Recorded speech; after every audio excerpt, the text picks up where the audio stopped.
Alrighty. Are we recording? Yes, we are. Alright. I figure that this video isn't going to get a whole lot of views, but I do know a few people that are into doing bonsai and cutting, and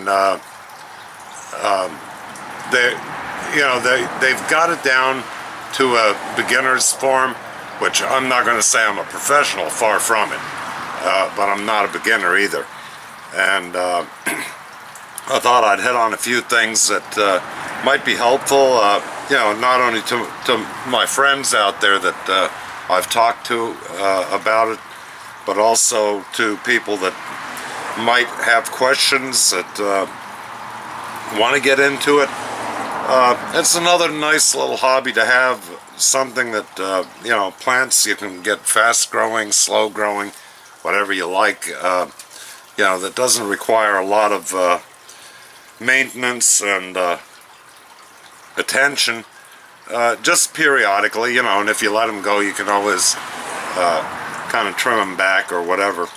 Now, they do need to be watered and they do need to be fertilized, but you can, most bonsai people run an inert soil, which is, lava rock,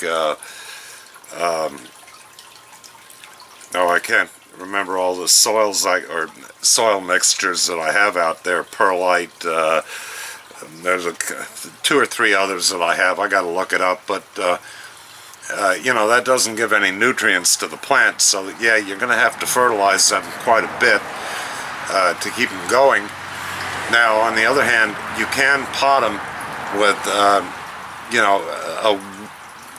a fair amount of soil that has nutrients in it, and or even complete potting soil if you like, but you're going to have to repot the plants a lot quicker because the roots are going to grow and spread out very, very quickly like that. So anyway, what I thought I'd do today is just hit on a couple of the tools. Maybe this boxwood is ready to get cut back now that it's done flowering, and I thought I'd mention a few of the tools. So to start with, a concave cutter like this. This is one of the more versatile tools that you can have.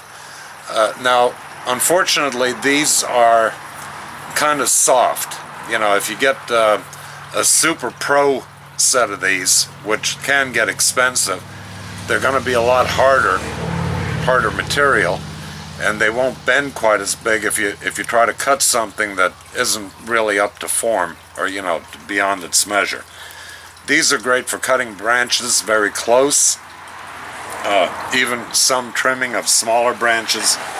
Then the next one is a concave end cutter, which this thing is good for once you've cut the limb and you want to kind of get the area that is like this branch had been cut off here. So if you want that to kind of mix in and heal better, don't leave a piece of branch sticking out, that far or whatever, because that will start to rot back and it'll make an ugly branch where it rots back to, and possibly even infect the branch and then kill it. The other thing is for small trimming, a pair of these fine cutting garden shears. These are meant for smaller stuff or weaker new growth shoots, anything like that.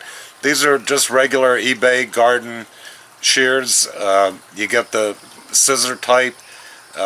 Keep them sharp. The sharpening scissors is no big deal. You take a file, on the edges like that, just hit them a couple times and they sharpen right up if you dull them out. A pair of tweezers, long tweezers. Now, these are bonsai tweezers for scraping things like moss, if you have moss on the roots or anything like that, but they are extremely long. So if you need to get into some place and you need to pick out a new shoot like that, and you don't want it there, it's very easy to grab it with these. Also, if you've got any little weeds down in the bottom, you can get get in there with these and pull them out very quickly. The other thing is just a standard pair of very long scissors. Nothing fancy, doesn't have to be a bonsai thing. It can be just any long pair of scissors. That way, if you want to cut, well, on a bigger or different type of tree than this is, but you can get in there and you don't have to get too close with anything like these. These are excellent. You can pick these up at almost any, like a Harbor Freight type store or whatever you may have in your country. These are, I think, $1 or $1.99, and they are great. They're very sharp. They're made for doing very intricate cutting, and on something like junipers or even some of the ficus, with the small new growth or whatever, if you're trying to train it, these are great for getting in there, but you have to get close. That's why I mentioned the long pair of scissors. And then the other thing, again, Harbor Freight, a long pair of end cutters. Now these are just standard end cutters. You don't need anything like a snap-on pair, which I do have professional tools, obviously, but I wasn't going to use them for doing plant work. So again, Harbor Freight, they're long-handled, they're end cutters, and these are great for cutting the bigger branches instead of using your concave cutters to begin with. You can cut the bigger branches with this, get close in, and also, not that I'm going to go into root trimming or root cutting, but the heavier roots, the real structural roots that plants get, to hold on to the ground, these are not really feeder roots. So bonsai really don't need them because they don't help feed. All they do is help the plant establish itself in the ground and hold itself up. So when you're doing roots, you can use this also to cut the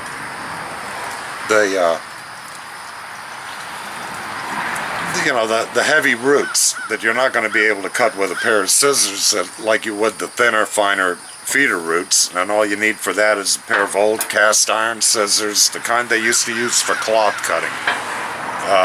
They don't have to be great. Just remember, all these tools do rust because you're using it with wet material, and it's a good idea to clean them off and dry them up, leave them in a dry place, and if need be, if they do get rust on them, take some double-aught steel wool, soak it in some 30-weight oil or whatever kind of oil you have, motor oil, whatever, and then you can clean the rust off with that, and it'll also give it a protective coating, and it won't take off like these are black, so you don't want to take off the black coating on these because it is protective to a degree. Now it's not like chrome plating, but it does help. So you don't want to scratch it in double-aught steel wool with the oil on it. Is an old machinist trick of polishing things up without scratching it too badly. I mean, you'll get it dulling, but it won't scratch. So anyway, that's the tools. And the other thing too I wanted to mention is get a Lazy Susan, one of those turntables at any Walmart, any place that sells any kind of kitchenware stuff. They have these turntables, spinning plates, Lazy Susan, and they're cheap. There's a loud one coming by.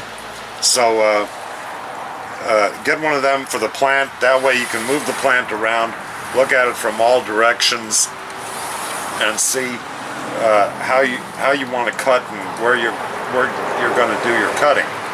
So on this one, what I'm going to do is just a real quick thing.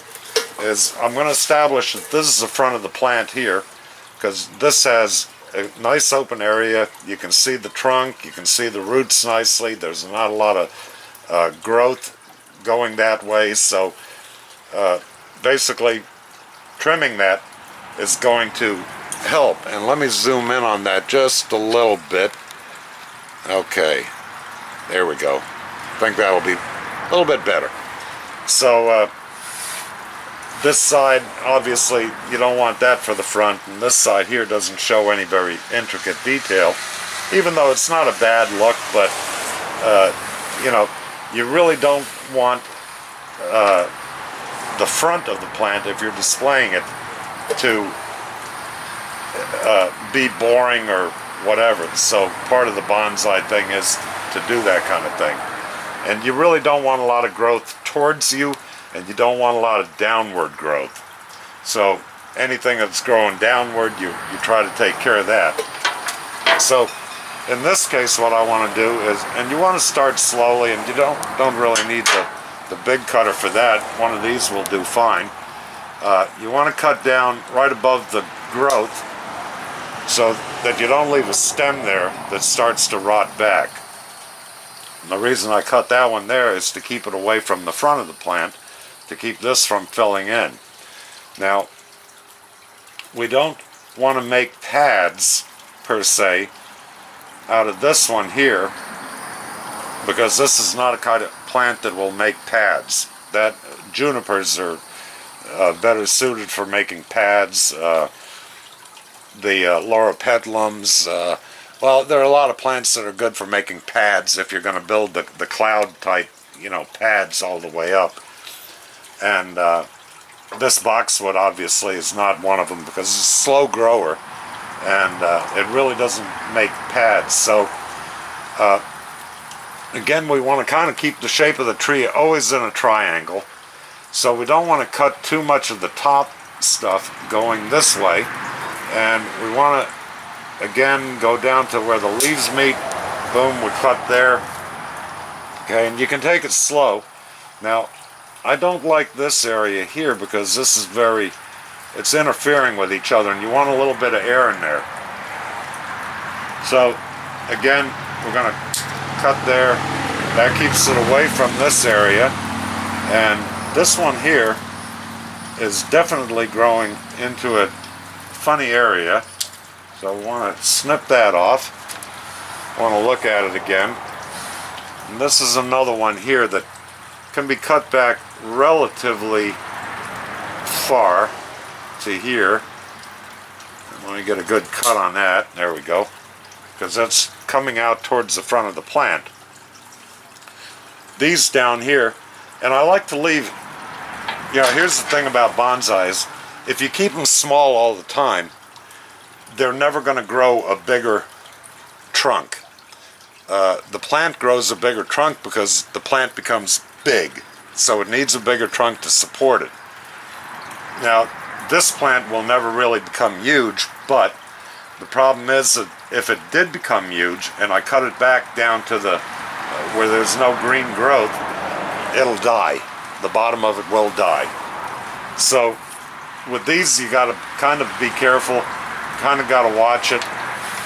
And what we want to do is we want to bring the whole plant down a little bit to get it into shape, because we don't want this plant to get too much bigger anymore. It has a nice set of branches.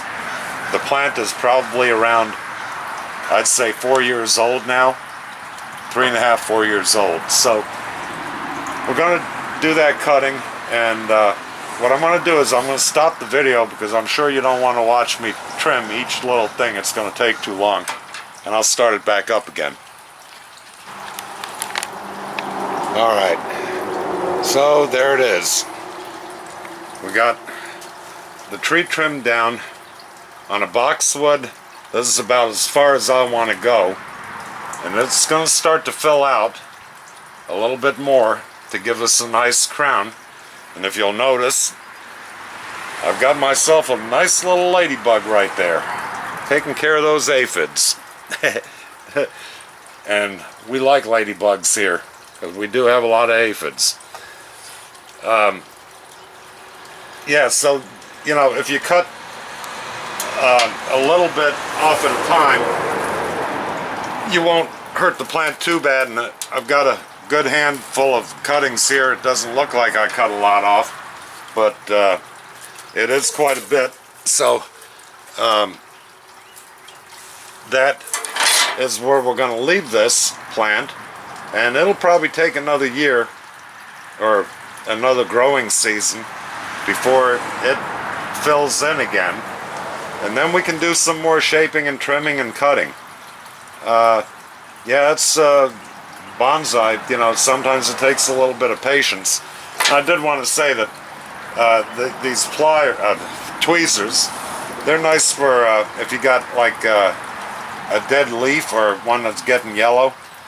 You can yank them off really nice with these tweezers and get right close to the branch, so you don't leave a lot of hole there by ripping it, and break it off. So that's the back side of it.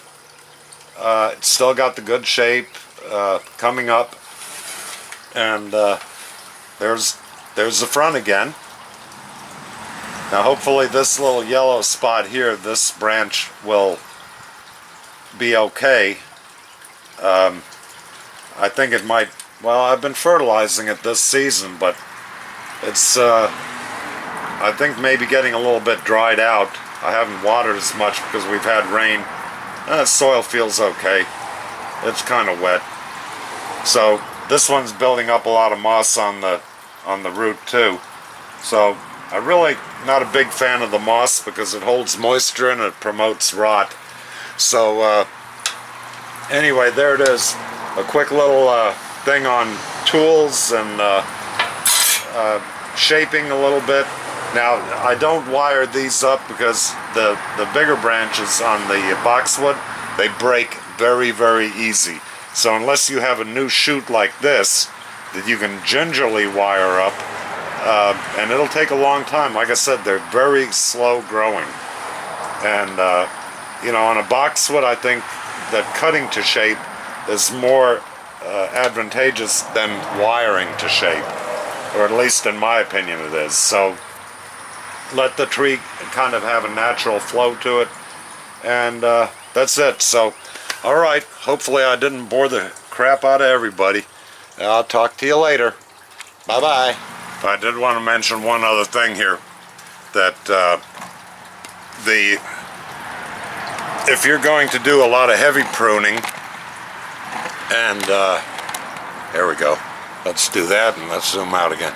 Alright, if you're going to do a lot of heavy pruning, or if you're going to repot and cut roots, don't put the plants back in the direct sunlight again. This plant now, I'm going to keep it in here under this canopy for the next 3 or 4 days.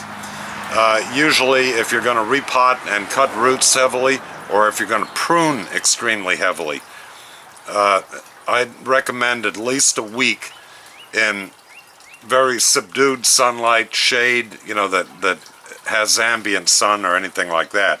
You don't want to keep them in the dark, but you want to keep them shaded to keep them out of the main sun. That way the plant can recover from the trauma that it had, which is basically what happens when you cut a plant or when you chop the roots up and repot them. They go through a trauma, and dealing with the sun, especially if you live in a place like Florida, or, you know, well, I imagine California, Arizona, or any of the sunshine states, Texas, you know, you're or even up north if it's during the summertime. So remember, you know, the plant just went through a trauma. You know, how would you feel if you just had an operation and they put you out in 100-degree heat? You wouldn't feel too good about it. So the plants react the same way. They don't do well if you don't treat them well. So, you know, have a little empathy. And gentlemen, I know most of you do. So, all right, take care.